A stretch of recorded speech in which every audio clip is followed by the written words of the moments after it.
listening to your brain on air. The program will begin shortly. Enjoy. Estás escuchando a tu cerebro al aire. El programa comenzará en breve. Disfrútalo.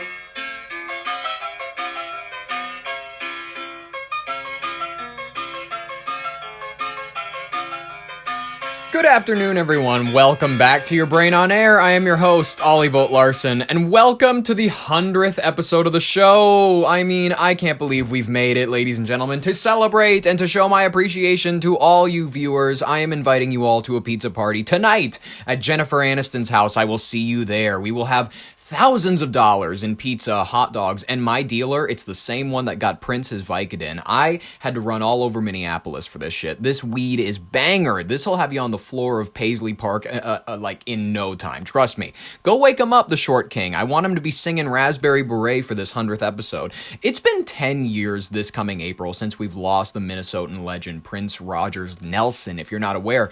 And to say the least, our state's image hasn't gotten any better since then. Bob Dylan is too whiny to go mainstream. He's for losers in beat-up jackets to get sad to. Prince, he's for the hot mamas on the dance floor in their prime. He's for like the high schoolers that are about to give an abortion clinic their business, you know. After a mistake that they make during prom, that's just a fact. It's for the spun-out geeks in Eden Prairie to remember the 90s, back when they didn't have any felony convictions. And yes, it's for all of us at our pizza party tonight at Jennifer Aniston's. We're going to be listening to it, folks. I promise you, I always have the best playlists at these parties. When we watch Adam Sandler, Jerry Seinfeld, and Mick Jagger tear open that pizza, you know, with the ceremonial dagger, we are going to be blasting When Doves Cry to cover the screams. We'll be holding hands. We're going to be chanting for success and for Baal and Moloch to guide us, and we're going to be going between all those chants. We're going to be going, wow, scream at each other, and then we're going to keep doing the chants and whatnot. This is what it sounds like when doves cry. It's a 7 cheese pepperoni and olives pizza. They're all just while we're watching it get slaughtered, and we're praying for more money, more power, more fame. This is what it sounds like when doves cry. If that doesn't sound appealing to you, maybe you just hate money and success. Maybe you're just a broke ass. But personally, guys, we just need to get with the program or quit it. Folks, honestly, if you want to become a bartender in some sleepy eye joint town with 300 people, if you want to live a Midwest life of nothingness where all you do is sit around and drink beer with the fellas, you can do that. Or you can go and you can slit a woman's throat on a boat in Duluth and dump her body in the harbor. Folks, that's what life is for a lot of people these days. You will, honestly, working at a bank, it's pretty nice over there, but if that's what it takes to get those vacations over there in the mountains, is it worth it? That's up to you, folks. Maybe you just have to have the mind for it. Some of you guys are hearing this and you're going, Ollie, that's horrific. Maybe Jeffrey was right about you guys. Maybe some humans just don't have the gene for it. The gene for success. The gene for real maxing, you guys. You know, maxing, that's what all the kids are talking about these days. Success maxing, looks maxing, all the maxing that kids are doing where you're just improving your life so that you can mog people. You can absolutely make them look like chuds compared to you. I'm trying to what is it called? Youth up my dialect. That's what I'm trying to do. That's what divides the haves from the have-nots. At least that's what these files are revealing, you guys. You either give in and you sell your soul to us for everything, or you go in the lake with the girls. That's up to you. That's your choice that you can make, folks. We have so much that we can get into this Friday. There's such an energy in the air. Honestly, there's way more that we can talk about in relation to the Epstein files. And as a matter of fact, since it's the 100th episode, and since I can do whatever I want this episode, and since it's a Tuesday, you know what I mean? Just like 9/11, it was a Tuesday. We're going to do whatever I want. So we're going to talk about literally anything. I'm talking about how pizza is disappearing from the Epstein files faster than you can shake a stick at it. I've been checking the amount of times that pizza is showing up in these files, and it keeps going down day by day. We're going to talk about Karyna Shuliak. We're going to talk about Susan Hamlin. We're going to talk about what is the Adrenochrome Club. And I'm going to be honest with you. We got to give QAnon maybe a little bit of credit for the fact that, hey, you guys might have gone down some rabbit holes that maybe they were a little far. Maybe JFK Jr. is not alive. But when it comes to the cabal of people eating children, you're pretty damn close. You gotta 10 out of 10 work, generals. I gotta say, that's just impressive shit. We're gonna talk about the situation with Barbara Marx Hubbard. If you're not aware of who that lady is, she's a fascinating fella. We're gonna talk about the rapid fire section of today's headlines. We're gonna do a lot of shit, and then we're gonna finish it off with a discussion about the Trilateral Commission. But ladies and gentlemen, I'm so happy to be with you this wonderful Tuesday. I'm sorry, I just had so much energy. It's the 100th episode. I'm feeling good. As a matter of fact, I think we should just go ahead and hop right into our first story because it involves Miss Clinton. She's going to be testifying here pretty soon. Isn't that fascinating? We're going to get the truth from her, possibly. Here she is recently reacting to the Epstein file released during the Munich talks. Go ahead, talk. To the last question, it's horrifying, and we're hoping that there will be continued release every day that passes. That doesn't mean, as our news commentators say every day in the United States, that because someone's name is there, they committed a crime. But of course not. No. People were just there because they wanted I've said, the 7 cheese pizzas that they serve at those parties are delicious. The 7 cheese, pepperoni, and olive pizzas that they serve, I mean, everybody wants a slice. Harrison Ford, according to Jared Leto, got it all over his shirt. We're going to play that clip later in the episode. Folks, I'm just having so much fun with this episode. We're diving into Pizzagate. I don't even give a shit because Pizzagate was kind of correct. You got to give plaudits to where plaudits are correct, folks. I'm sorry. Israel killed JFK and the CIA killed MLK Jr. because obviously he was too rowdy for them.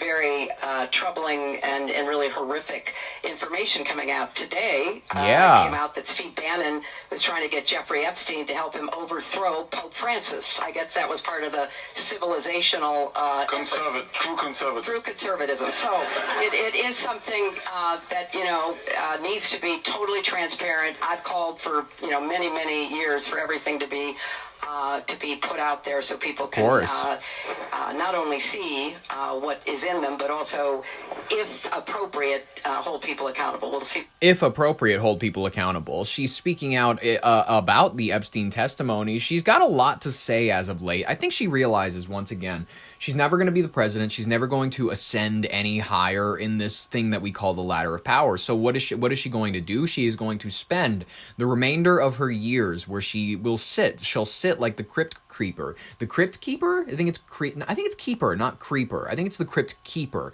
because he keeps the stories. I'm pretty sure that's what it was. But anyways, she's going to sit there with her little cavalcade and her little chest of stories that anytime that Congress feels like going over to her, they're going to hoist this goblin in a chair and they're going to throw her in front of the Congress, and she's going to give us a few different stories. I think everybody should testify. Like you.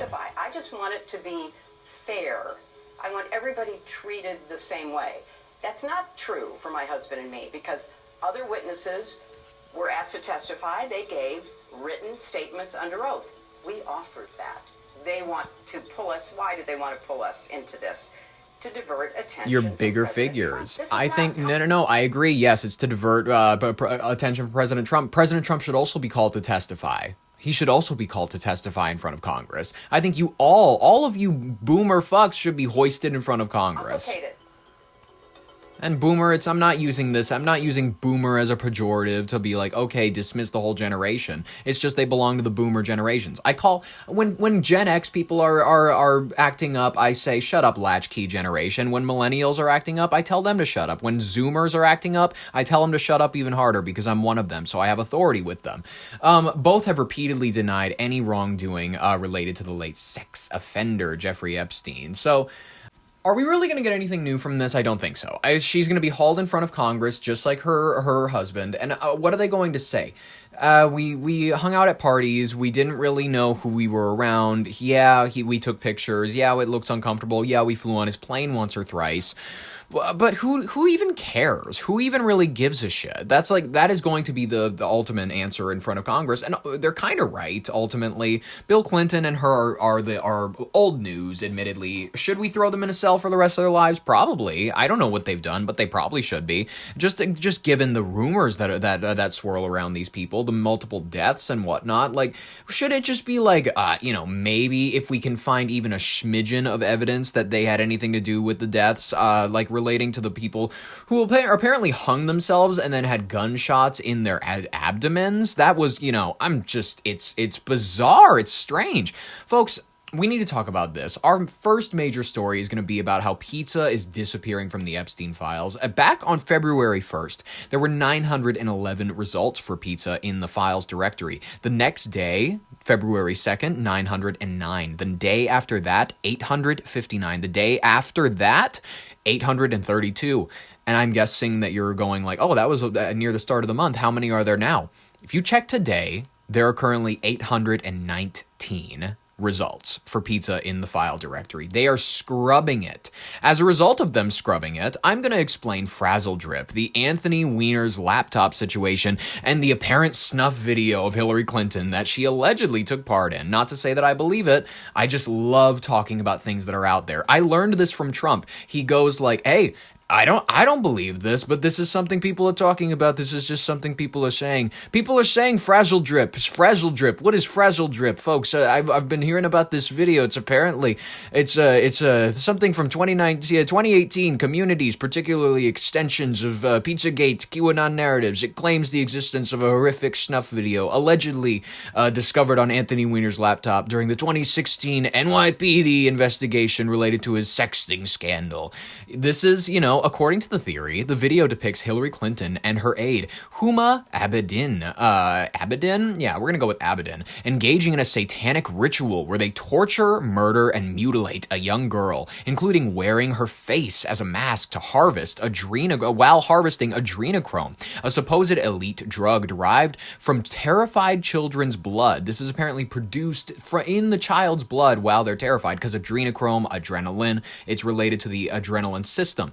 These allegedly adrenochrome, when it is ingested, has anti-aging effects. The proponents assert that this footage was hidden in a folder labeled life insurance and proves a vast global cabal of pedophiles and Satanists among the political elites. Folks, I mean, with how much we're finding out in relation to these files, with how much they're saying about pizza, with how much I'm not saying Hillary Clinton is out there currently engaging in these behaviors. I'm not saying that this video, we can say whatever we want, because this is a satirical show and we're just having fun. Am I saying I believe in it? Absolutely not. Am I saying that it's possible that this exists? I mean, maybe at this point. I'm willing to believe anything.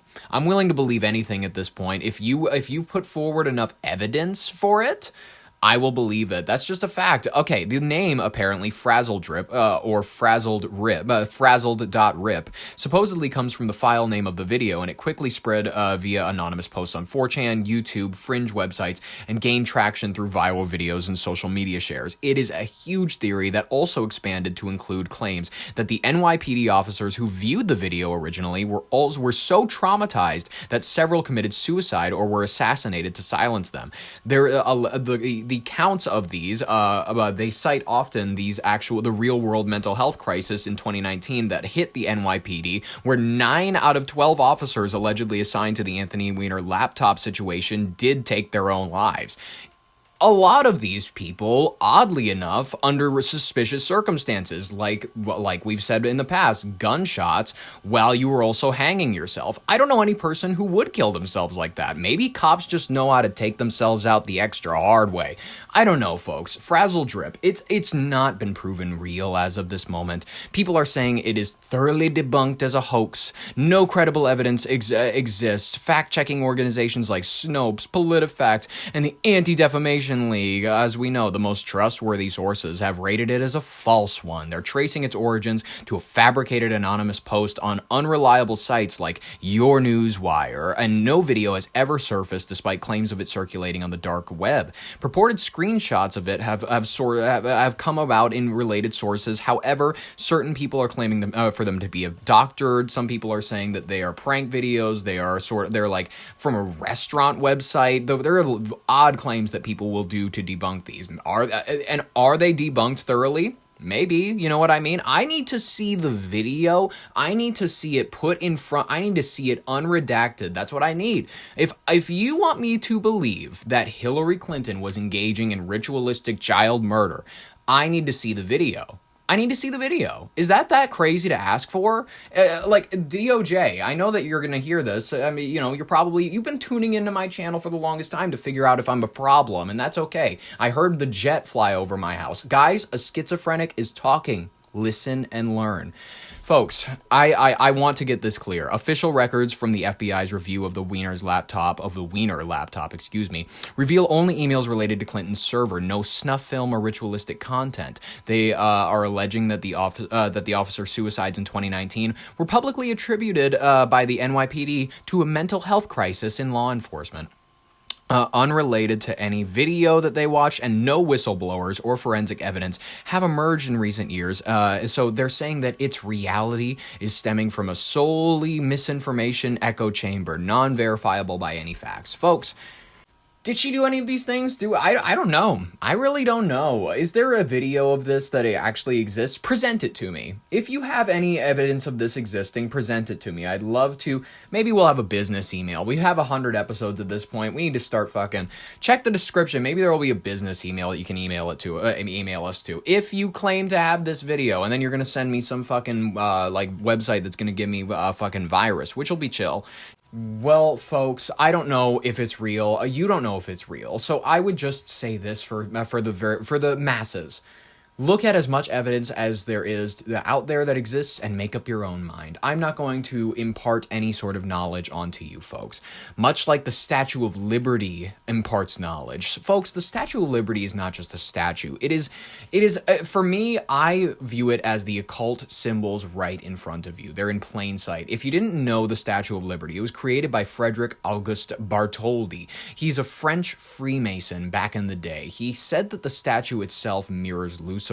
Literally in its Latin roots means light bringer, morning star, because in esoteric systems and the knowledge, light does not mean fire, it means knowledge, awareness, the illumination of the mind. That's why the torch is raised. It's not a symbol of freedom. It's a symbol of receiving higher knowledge, and it produces your own freedom, your soul's freedom. And once you see the crown, it suddenly makes a lot more sense. 7 spikes, not for the decoration, not for whatever you think it is. It represents the 7 cognitions of the human mind. That's why Freemasons use the letter G. It's the 7th letter of the English alphabet. It represents the 7 powers of the mind: intuition, imagination, willpower, logic, perception, understanding, and awareness. Illumination and enlightenment, it comes through the development of those 7 powers, and then it goes even deeper with the spiral staircase that they have inside of her. That represents the spinal column. It spirals upward like the kundalini energy. It goes from the base of the spine up to the brain, which leads to the activation of dormant mental faculties in the brain. The statue is literally encoding the journey of consciousness ascending into light. It's about the freedom from ignorance, because the torch is not meant to light up the world, it's meant to light up your own mind. That is at least what the symbolism of the statue is. Folks, who is Karyna Shuliak? Susan Hamblin? What is the Adrenochrome Club? We're going to talk about all of these in our next story. Karyna Shuliak. If you've been pouring through these files, she is, not a name you're going to see too terrible often. Susan Hamblin is one that you're going to maybe see here or there. These two women are connected by the late financier. They both knew the convicted sex offender Jeffrey Epstein. If you don't know, Karyna Shuliak, she's now in her mid-30s. She met Epstein around 2010 and became his romantic partner after his release from prison in 2009 following a conviction for procuring a minor for prostitution. She was admitted, as in like not admitted to a hospital, but to Columbia University's College of Dental Medicine in 2013, shortly after Epstein donated $100,000 to a project run by the school's dean. The university, though, later punished 2 affiliates for bypassing admission standards to accommodate her. Not great for her. Epstein's estate documents released in early 2026 reveal that he contemplated marrying Shuliak and gifted her a 32.73 carat diamond ring and designated her to inherit $100 million, multiple properties, including his U.S. Virgin Islands estates and other assets. To secure her U.S. residency, Shuliak entered a sham marriage with an American woman in 2013. Oddly enough, I didn't know that she swung both ways. Good for her. Obtaining a green card and later citizenship before divorcing.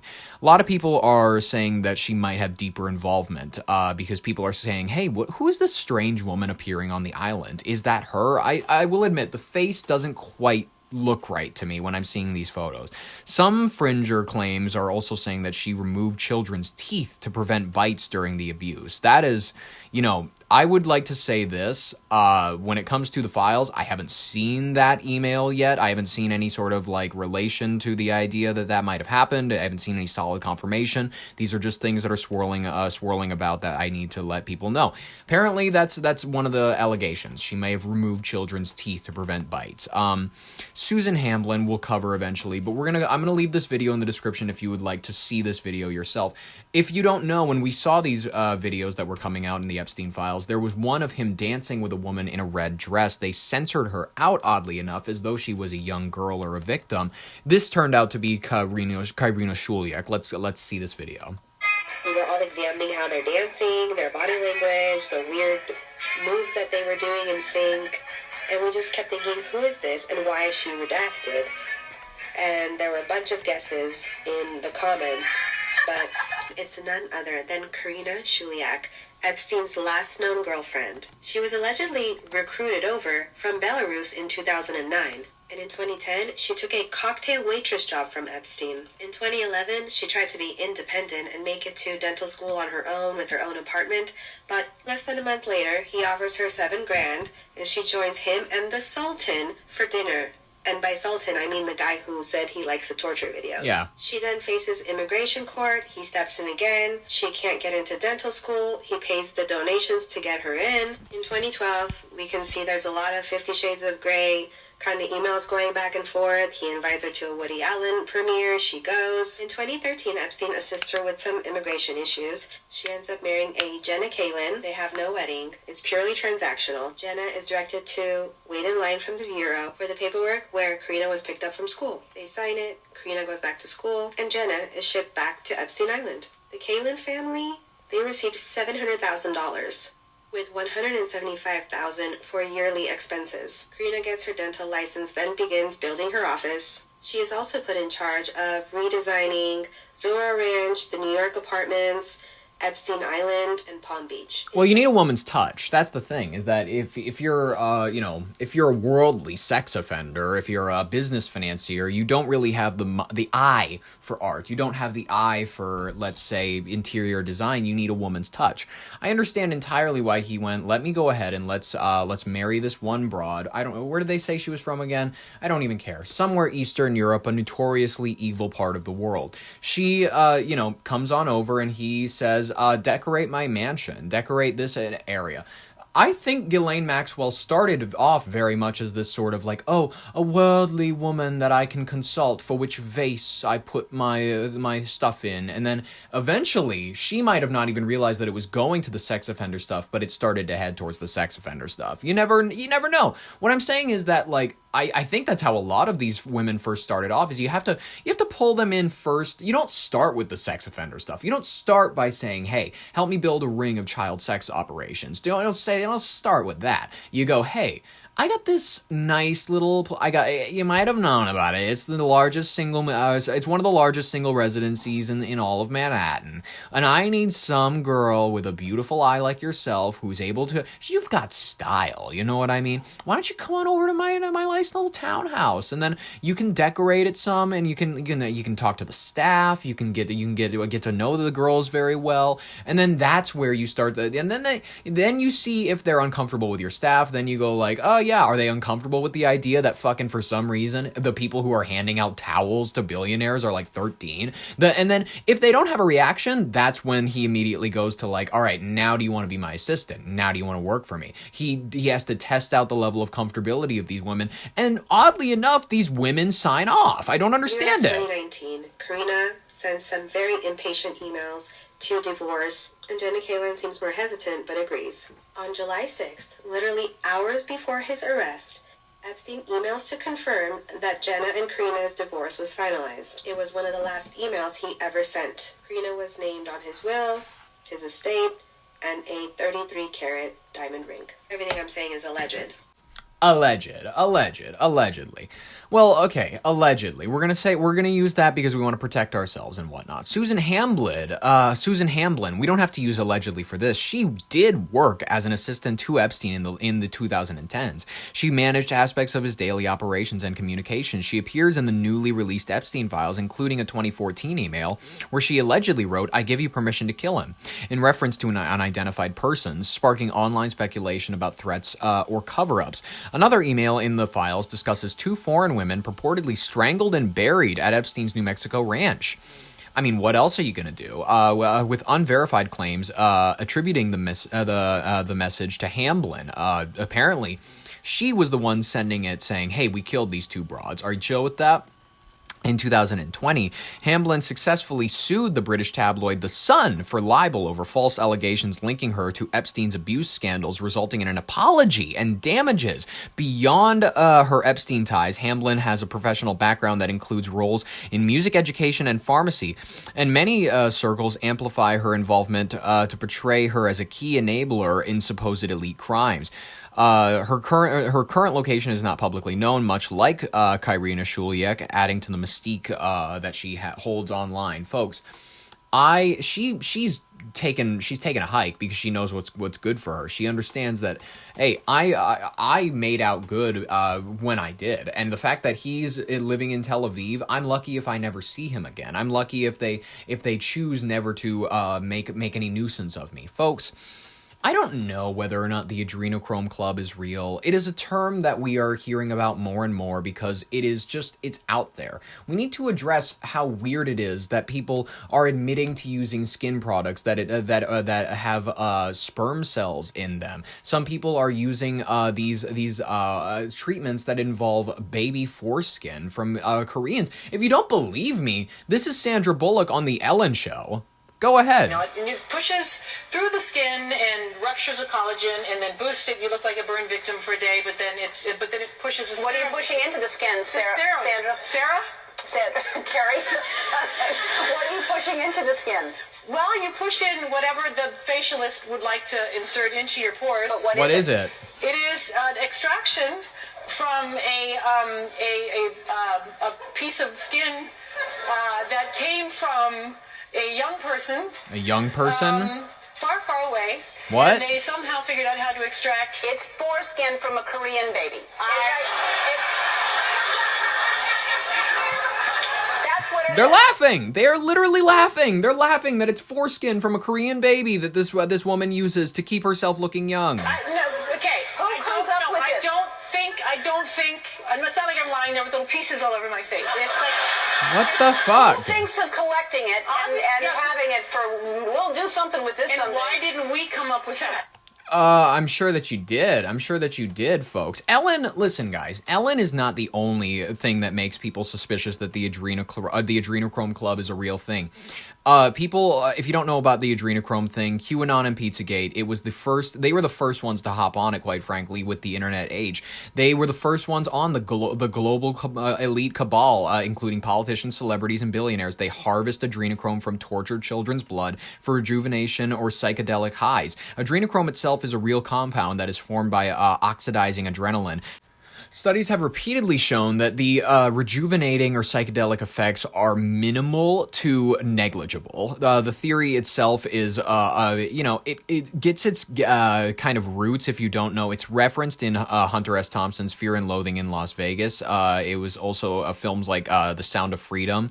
It's often also linked to the Black Eye Club, where sometimes it's just kind of interchangeable, where unexplained black eyes show up on public figures, George Bush, the Pope. There apparently claims that they result from adrenochrome extraction rituals or punishments from within the group, all of these sorts of things.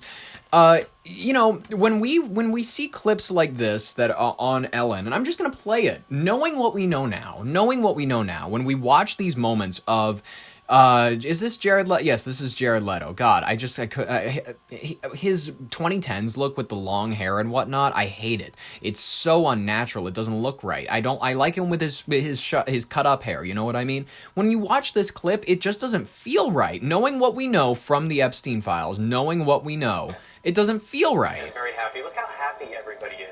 They're talking about the Oscars selfie. I know. That's what makes me happy about that it's so retweeted that you can just see how relaxed and happy everybody is at the Oscars, which is the most tense, usually uptight kind of. You made it so great last night. I mean, it was such a fun show. It was so classy. It was so kind. kind. It just set a new bar. I think everybody had a lot of fun. When you handed out the pizza, I have to say, nobody knows this except me.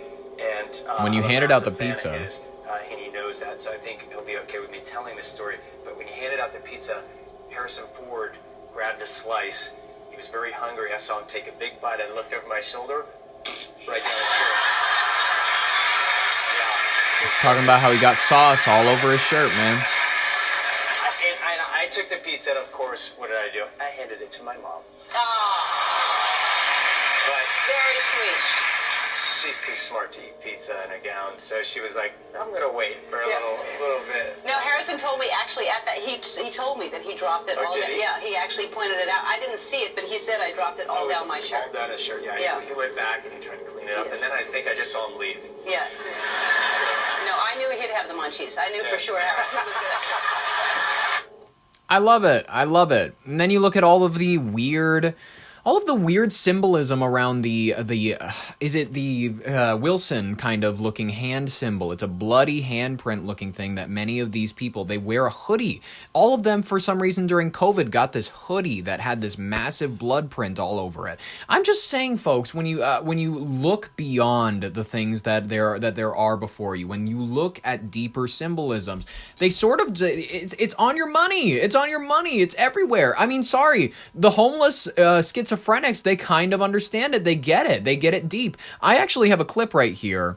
I have a clip right here of an old gentleman on the streets. He appears to be in a Santa hat, and I'm gonna leave this oracle of knowledge. I'm gonna actually just let him talk. This is from years ago, and for some odd reason, when you listen to him talk, you're like, oh shit, he was ahead of everything. He was actually ahead of everything. Let's begin. You think you understand political party? You're all full of crap. You don't know what the Illuminati is. If you're Republican or you're Democrat, you're wrong. Why? It's this easy. It's called divide and conquer. That's why there's two parties and only two. And they're controlled by the same people at the very top who belong to the Council on Foreign Relations, the Bilderberger Group. They also belong to the Trilateral Commission, and you people don't even know what the hell that is. But if you did know, you would know that these are the people that control your world by making global policies that you never vote on, and by which parties both serve and belong to these organizations and control your world. Now, here's how it works. Really easy. Divide and conquer can only work if the people that are divided are not aware of the falsely created division. If you're not aware of it, then it works. If you know about it, then it don't work no more. If you have socialism without capitalism, it becomes communism. If you have capitalism without socialism, it becomes fascism. And it's just that easy. That's all you need to know. That's why Masonic symbols are all over your freaking money. But you don't pay attention. Homeless guy just spitting facts. Homeless guy just going off about the Bilderberger group. They're going on. You mispronounced the Bilderberg group. Whatever. That's chill. He's homeless. He barely has any teeth. Maybe he meant the Bilderberg group. Ladies and gentlemen, am I saying that this man is someone to be listened to? Absolutely. Am I saying that he's someone to be listened to more so than Barbara Marx Hubbard? Absolutely, folks. If you don't know Barbara Marx Hubbard, she was an American futurist. She was an author, a public speaker, and people called her a visionary thinker. She was widely regarded as a pioneer in the field of consciousness evolution. People, they give her this credit as being a leading voice in New Age and evolutionary spiritual circles. She co-founded the Foundation for Conscious Evolution and promoted the idea that humanity is on the cusp of, quote, a quantum leap or a birth into a higher state, shifting from unconscious, chance-based evolution to deliberate, choice-driven, conscious evolution. She authored influential books like The Conscious Evolution, Awakening the Power of Our Social Potential in 1998, and also Emergence, The Shift from Ego to Essence in 2001, along with other books, emphasizing integration of science, spirituality, and social innovation to address the global crises. She was praised by figures like Deepak Chopra as the voice for a conscious evolution of our time. She was called a philosophical heir to Buckminster Fuller. She innovated concepts like the wheel of co-creation and synergy engine. She advocated for synergistic networks and positive futures. In 1984, she even had her name placed in a nomination for vice president at the Democratic National Convention. It was sort of a symbol, you know what I mean? She never actually really meaningfully had a chance, thank God. She also was huge in the work of transhumanism. If you don't know, transhumanism is very much a futuristic New Age idea. She had these collaborations with organizations like the World Future Society, the Shift Network, and citizen diplomacy efforts, the Soviet American summits. She produced documentaries and spoke globally about humanity evolving into a more universal cooperative species, sometimes framing it as a birthing process where crises catalyze information. Hubbard also, she passed away sadly in Loveland, Colorado, 2019 at the age of 89. Mainstream views see her as an inspirational thinker on positive futures and personal growth. Some communities portray her efforts as inherently anti-human, and I would agree with many of these interpretations. Many of these people are saying that transhumanism is inherently anti-humanistic. And if you don't know about transhumanism, global control, or the eugenics-inspired selection of humanity, get into it, learn about it. It's going to be heavy in the New World Order. These claims are often, there's claims that they're misinterpreting her metaphorical language about evolutionary phases or passing away of outdated patterns of sinister plots. They're saying that she's linked to the Rockefellers or the broader New World Order. People are saying that these theories, they lack substantiation and stem from a selective reading of her optimistic spiritual futurism rather than evidence of hidden mechanisms. She was also, if you don't know, a close collaborator of that person that we mentioned earlier, Deepak Chopra.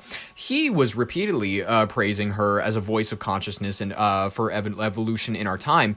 Chopra had documented financial and email ties to Epstein. Epstein's Graduate America Ltd. funded the Chopra Foundation. Also, emails between them surfaced in the new releases. So she has a direct tie to Epstein. She has a direct tie via this person who was such a praiseful, like an advocate of her. Some of Hubbard's broader New Age and futuristic networks overlapped with institutions of people loosely linked to Epstein's orbit also, such as the Santa Fe Institute, which received Epstein's funding and hosted evolutionary complexity thinkers, and figures associated with NXIVM. If you don't know about NXIVM, Hubbard once was named NXIVM co-founder Nancy Salzman as an ally of her birth 2012 initiative. Certain Bronfman family members who backed NXIVM had Epstein connections as well.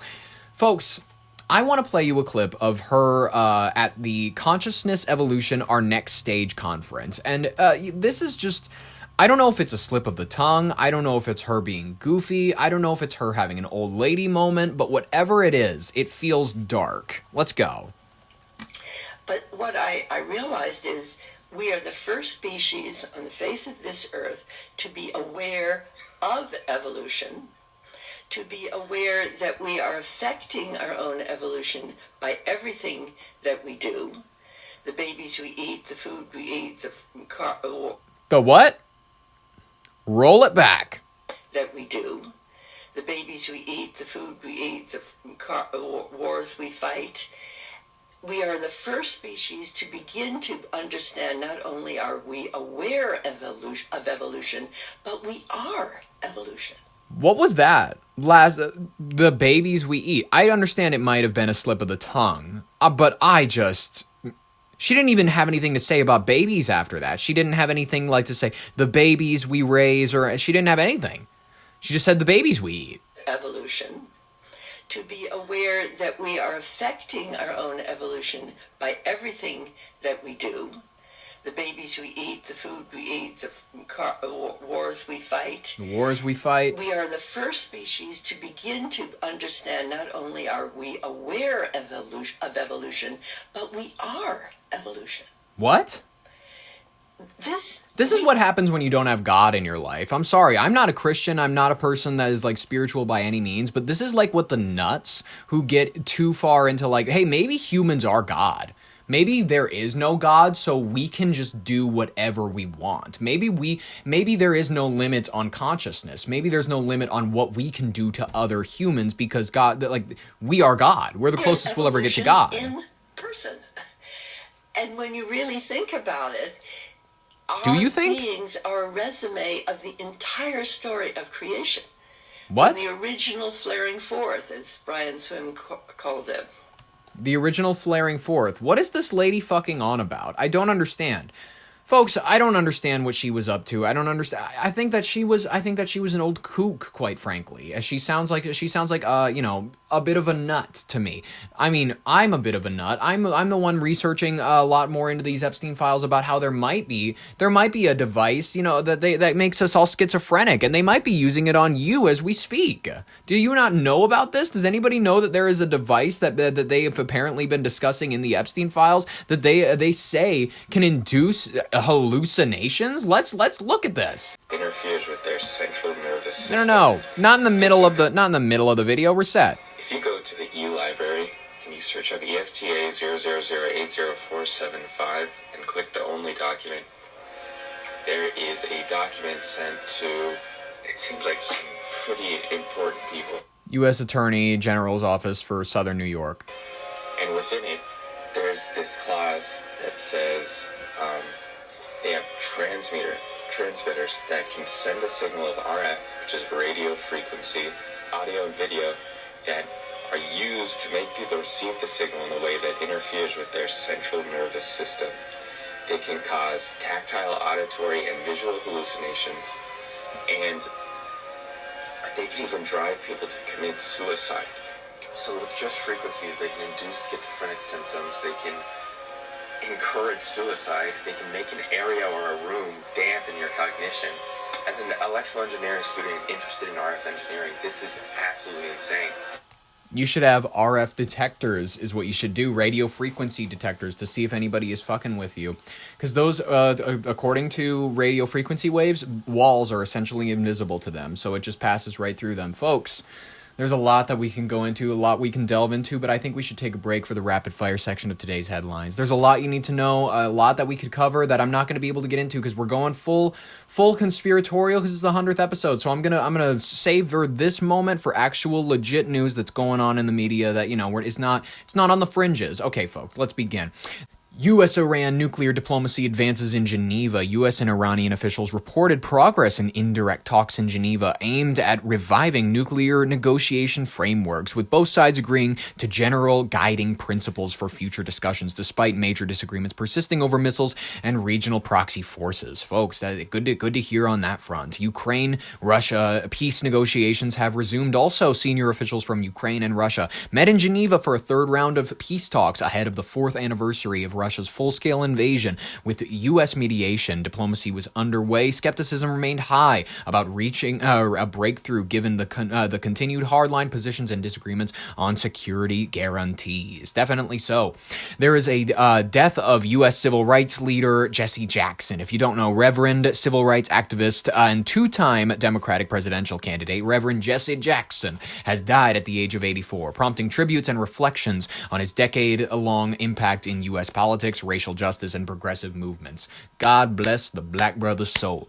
New resignations and political fallout from the Epstein file revelations. Not on the fringes. This is not a conspiracy. A wave of resignations and investigations is unfolding in the U.S. and abroad after a fresh tranche of the Epstein files were released, shedding light on connections between powerful figures and sparking political scrutiny across institutions. Very good to hear. U.S. political shutdown also over the DHS oversight dispute continues. Negotiators in Washington have showed no signs of a compromise over the Immigration and Department of Homeland Security oversight, leaving a partial government shutdown poised to drag on with impacts on federal operations and services. Shit. Obama is clearing up his views on aliens. He's saying they're real. Now to tonight's social story, where we post 3 stories on our social media and you decide what we cover. Shut the fuck up. President Obama going viral for his comments on extraterrestrial encounters. In an interview with Brian Tyler Cohen over the weekend, the former president got some attention when he proclaimed that aliens are real. They're real, but I haven't seen them, and they're not being kept in... what is it? Area 51. Area 51. There's no underground facility unless there's this enormous conspiracy and they hid it from the President of the United States. Well, it's a need-to-know basis, Mr. Obama. You don't need to know. That's what it is. Okay, so he is clearing things up, saying in a post on Instagram that, quote, statistically, the universe is so vast that the odds are good there's life out there somewhere. But the distances between solar systems are so great that the chances we've been visited by aliens is low. Astrophysicist and ABC News contributor Hakeem Osei joins us now. Hakeem Osei. You know, I don't... He said that they're real. He knows that they're real. They visited him in the White House. That's just a fact. They're called Israel, folks. Interesting. Global protests are also erupting in support of the Iranian pro-democracy movement. Mass demonstrations took place internationally, including in major cities like Munich and Vancouver, as part of a global day of action, if you don't know, in solidarity with the Iranian people. Protesting the Islamic Republic and the rallies are reflecting the rising international pressure against Tehran's crackdown on dissent. Japan's LPD secures a supermajority in diet elections. Very fun. In major political shifts in the East Asian region, Japan's ruling Liberal Democratic Party won a commanding 2/3 supermajority in recent general elections, positioning Prime Minister Sanae Takaichi to pursue an ambitious national security and economic agenda. Very, very, very fun. Oh, this is, speaking of very fun, middle-class Americans are now selling their plasma to make ends meet. I mean, sell their blood, sell their organs. I get it. You know, capitalism is about capital. And what capital do you have more so than your own bodily fluids? Sell yourself. America's newest side hustle isn't your usual gig. And it tells a prickly story about the U.S. economy. Jesus People selling fuck. blood just to get by. It was out of necessity. Like Ian Pleasant, who started donating at this center outside Philadelphia after being hit by a car and breaking his leg. It was a lifesaver. It even paid my rent.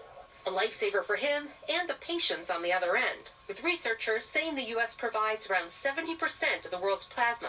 That gooey... Well, that's because we don't disappear our people like China. China just makes you disappear, and then they steal your organs. They harvest you all. That's literally what it is. They make a person disappear because there's nothing left. They sell everything. They sell the bones. They sell the eyes. They sell everything. They break it down into pieces. It's just a fact. But the United States, we rely on our systems, of either your bad choices, of either drug addiction or bad job environment. Any of those, we rely on those to just steer people in the direction of selling themselves. Researchers saying the U.S. provides around 70% of the world's plasma. Pretty cool. That gooey substance that transports the essential cells and nutrients our body needs. Gross. Ian is one of an estimated 200,000 people that walk into plasma centers like this every day across the country to sell their blood plasma for money. People will come in and use this money to supplement their income. For a lot of people, it's their lifeline to afford that little thing that's extra. A booming market worth more than $30 billion now, pumping through the veins of American households. Collections up about 30% in the last 3 years. Ugh. There are now more plasma centers than Costco's across the nation. The U.S. has a really incredible demand for this product, and obviously I know people who do this. I know many people who do this, actually. It's actually pretty common, whether or not you know this. It's, there, like they said, there's more than there are Costco's. So you probably know more people that have donated plasma than you know people who have been to Costco. That's unfortunately a fact of our modern economy.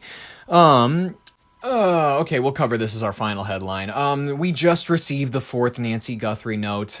This is TMZ, officially from them.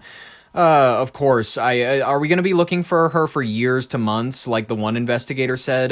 By the way, she doesn't have years to months. She's an old lady. Let's continue. It is Monday morning. We have received a 4th letter from the same person who says that he knows where Nancy Guthrie is, and he wants money in return for the information.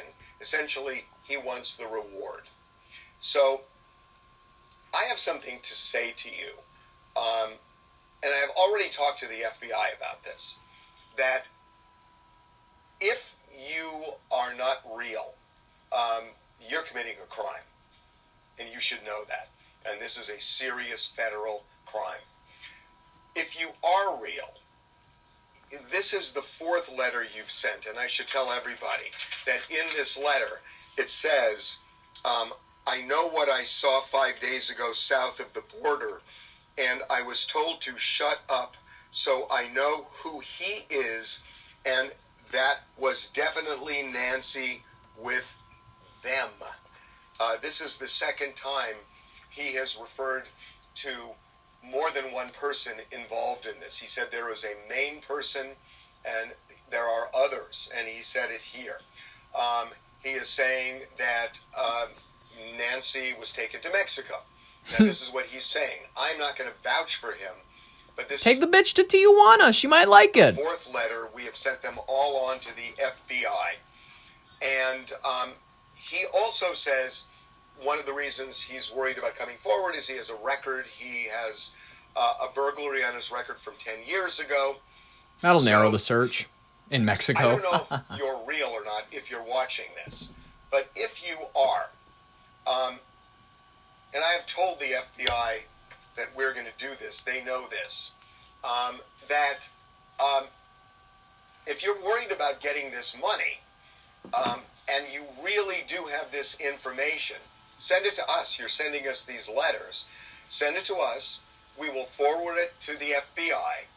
And that way there's a record that we have that you supplied this information. If they find her and they find the kidnapper, then at least there is evidence, because we have it, that you're the one who provided the information. So this is a way for you to get that money if this really is legitimate. Send us the information. We will pass it on to the FBI. Okay, that said, couple of points. Nah, you're gonna bore me with those couple of points. Ladies and gentlemen, this will go on probably for the next few years. I have no idea whether or not you'll hear about them like on and on and on. That's my assumption. Well, I know that you're not going to be hearing about this next story, the final story of the day, ladies and gentlemen, and then you will be released. You'll be allowed to enjoy the rest of your Tuesday, the rest of your week. I hope that, we got Wednesday, Thursday, Friday. Subscribe if you want to be there for those episodes. Ring the bell for notifications. But we're going to jump into our last story. It's about the Trilateral Commission, the thing that people really should be talking about rather than Nancy Guthrie.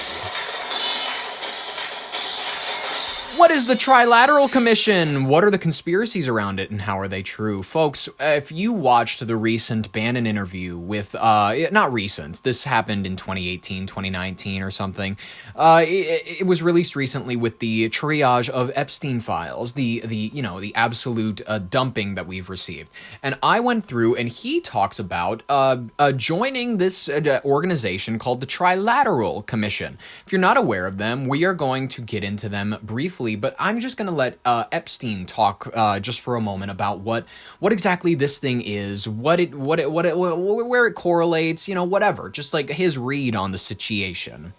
He formed something called the Trilateral Commission. The Trilateral Commission is some spooky stuff. People said it was the Illuminati, there's some mystery about it, people that ran the world. It was politicians, but David said, most countries, the politicians get elected for 4 years or 8 years, separate from the royal families in England or in the Middle East. Someone's there for 4 years and then they're not there anymore. The most important people to have stability and consistency would be businessmen. So he formed this Trilateral Commission of businessmen and politicians from 3 major continents. So it was the North Americans, the Europeans, and the Asians. So he said to me, would you like to be on the Trilateral Commission? Now, I was just 32 years old. I said, great. And he said, well, you have to fill out this application So they have your bio. And I looked at the list of people, and it was Bill Clinton, former president of the United States, Paul Volcker, every great leader in America, the Asians, the Japanese, and with a very long description of their history. And they asked me to fill in what I would like to have written. And I wrote Jeffrey Epstein, comma, just a good kid, which I thought was funny. Nobody else did. I think it's funny, Jeffrey. So answer to it. Answer to your question? He doesn't really answer the question. But folks, that was a funny joke. I'll giggle at it for you, Jeffrey, from beyond the grave. But folks, the Trilateral Commission, they are an elite, non-governmental discussion group. If you don't know what a discussion group is, it's where a bunch of people get together and they discuss shit. What else do I need to say? They were founded in 1973 by the American banker David Rockefeller and the political scientist Zbigniew Brzezinski. Excuse me. I'm trying my best here to read them as clearly as I can. Its stated purpose was to foster closer cooperation between North America and Western Europe and Japan, the three, quote, dominant pillars of the industrialized world at the time. Today, it consists of roughly 400 members, including former presidents, heads of intelligence agencies, CEOs of multinational corporations, and top-tier academics. They meet annually to discuss global economic and security challenges. It's very curious. Because of its high-profile membership and private meetings, the Commission has long been the center of, obviously, the New World Order conspiracies. Many people, critics even, they are ranging from far-right groups like the John Birch Society to left-wing scholars like Noam Chomsky. They've alleged that the group is a shadow government designed to undermine national sovereignty in favor of a globalist, corporate-run state. That I would generally, I kind of agree with it. Not per se shadow government. They're not out here, they're making laws that you haven't voted on, that's for sure. But they're not trying to throw you in a cell yet. They'll get to that maybe in the 20 whatevers when they don't need you to work in factories anymore. Theories have often suggested the Commission picked world leaders behind closed doors, noting that Jimmy Carter was a member shortly before his presidency, and that they orchestrate the global financial crises to consolidate the power among areas where they might need to shuffle up a king here and there. There's a lot of people that they question how true these theories are. Is there any where the nuance lies? Is there no evidence of a literal Illuminati-style ritual or an illegal coup? The conspiracy exists in plain sight, though a lot of political scientists are calling it just more elite networking. The truth in these claims often refers to the group's documented influence. Members do seamlessly kind of work between the Commission and the highest levels of government. For instance, we've looked at Jimmy Carter taking office. Over 24 trilateral members of his administration, he would just shuffle in people from this group and say, hey, serve in my government, why don't you? You're already decent-minded thinkers enough to the point where, why wouldn't you join there? This revolving door, it created this reality where a small, unelected group of people significantly shaped the foreign economic policies of multiple nations simultaneously. Whether or not you believe that they're up to, sinister stuff, Luciferians that are trying to get beyond the limits of human nature. Whether or not you believe that they're doing that, or it's undeniable that they're moving markets.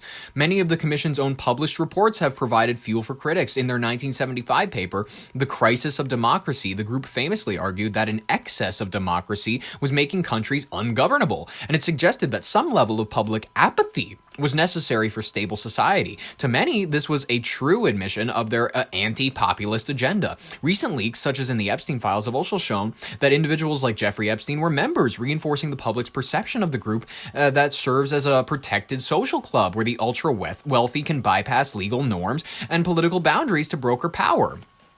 A lot of people will argue, their influence is negligible. Their ability to affect you personally is very, very. Why are you even worried about it? To some extent, that's true. Are they throwing you in? Are they throwing you in your own home yet?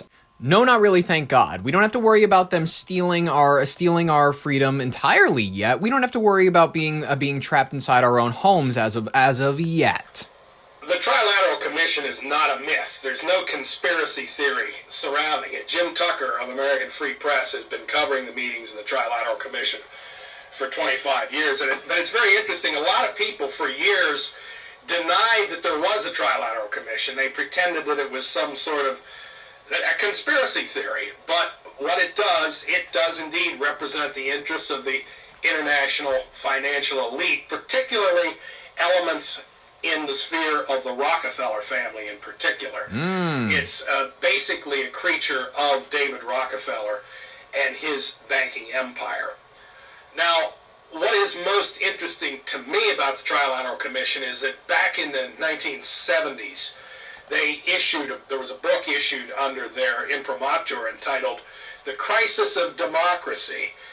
And while everybody else in the United States hails the idea of democratic government, the Trilateral Commission in this book, The Crisis of Democracy, suggests that there is actually too much democracy in the United States. They're concerned that the average American, the average man in the street, might be expecting too much from his government, might be expecting that he should have more power and influence than these special interests who are part of the Trilateral Commission. That alone should raise questions in the mind of the average American about the Trilateral Commission and what its intentions are. Unfortunately, those people who do talk about the Trilateral Commission and its malign influence are dismissed as conspiracy theorists, as fear-mongers, as anti-Semites even. But I'm not an anti-Semite. I'm 1% Sephardi Jew. The fact is the Trilateral Commission exists, and it is anti-democratic, and again, for that reason alone, the average American should raise questions about it. That's why American Free Press reports on the activities of the Trilateral Commission, so that the average American does know something about the Trilateral Commission, and hopefully they will work to counteract its malign influence. Hopefully we will. Will we? I have no idea, ladies and gentlemen, but what I do know is that we have had a wonderful 100th episode. We talked about so much stuff that I've been dying to dedicate an episode to. So we went full conspiratorial, and I don't even mind it because most of it, by the way, is true. The majority of it is true, which is why I've had the most fun, ladies and gentlemen. I hope that you had just as much fun as I did. I was jazzed to show you all this shit, and I am jazzed to be here with the rest of you. Let's to another 100 episodes. To another 100 episodes. Hopefully we can make it to 200 before you know it. And I hope that you will be there for the journey. But ladies and gentlemen, just in case you aren't, thank you so much for joining me on this episode. I appreciate the view. I appreciate you listening. You didn't have to be here, but you chose to, and I am grateful for that. So ladies and gentlemen, if you would like to watch more, subscribe if you'd like to be here for any future videos, ring the bell for notifications, like if you liked it. We got the rest of the week, obviously, Monday through Fridays we upload, we take the weekends off, but in the meantime, I'll see you in the next broadcast of Your Brain on Air. This has been Ollie Vogt Larson. Thank you so much for listening, and bye-bye.